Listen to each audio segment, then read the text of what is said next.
कार्तिक मास की कृष्ण पक्ष की द्वादशी को गोवत्स द्वादशी के रूप में मनाया जाता है। इसे बच बारस भी कहते हैं। गोवत्स द्वादशी को नंदिनी व्रत के रूप में भी मनाया जाता है। नंदिनी हिंदू धर्म में दिव्य गाय है। इस दिन गाय बछड़े को पूजने का विधान है। गाय की पूजा के पीछे धार्मिक मान्यता है कि गौ माता के रोम रोम में देवी देवता एवं तीर्थों का वास है। सभी वेद भी गाय में प्रतिष्ठित हैं। इसलिए शास्त्रों के अनुसार समस्त देवी देवताओं और पितरों को प्रसन्न करना हो तो गौ सेवा से बढ़कर कोई अनुष्ठान नहीं है।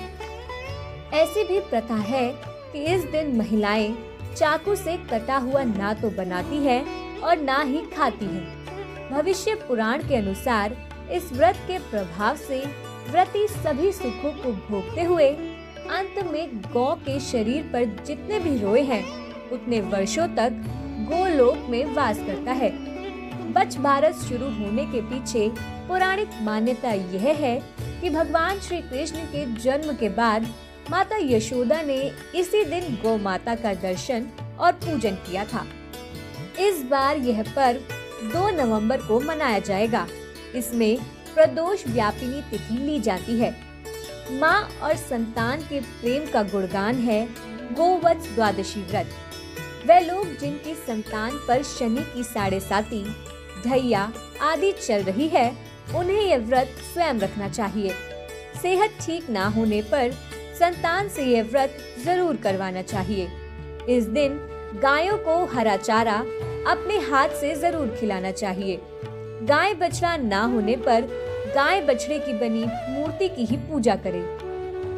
गोवत्स द्वादशी की पूजा गोधुली बेला में की जाती है।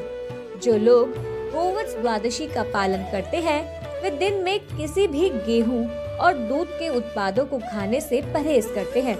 इस दिन गाय का दूध व गेहूं के बने पदार्थों का प्रयोग वर्जित है। इस दिन गौ माता को चारा अवश्य ही खिलाएं।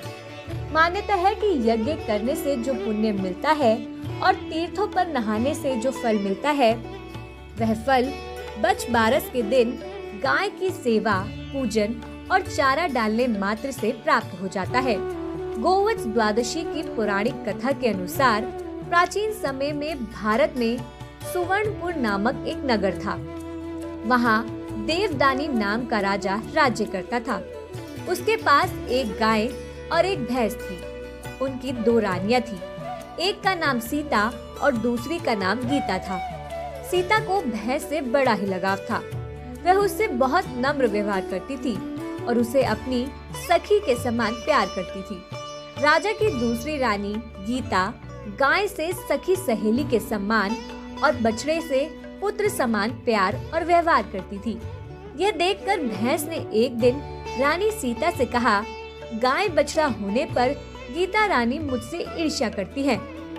इस पर सीता ने कहा, यदि ऐसी बात है तब मैं सब ठीक कर दूंगी। सीता ने उसी दिन गाय के बछड़े को काटकर गेहूं की राशि में दबा दिया। इस घटना के बारे में किसी को कुछ भी पता नहीं चलता, किंतु जब राजा भोजन करने बैठा तभी मांस और रक्त की वर्षा होने लगी। महल में चारों ओर रक्त तथा मांस दिखाई देने लगा। राजा की भोजन की थाली में भी मल मूत्र आदि की बास आने लगी। यह सब देखकर राजा को बहुत चिंता हुई।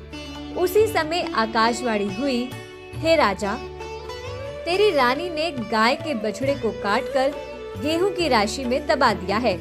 इसी कारण यह सब हो रहा है।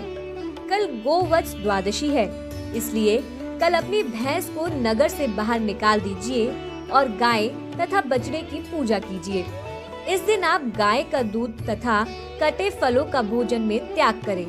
इससे आपकी रानी द्वारा किया गया पाप नष्ट हो जाएगा और बछड़ा भी जिंदा हो जाएगा।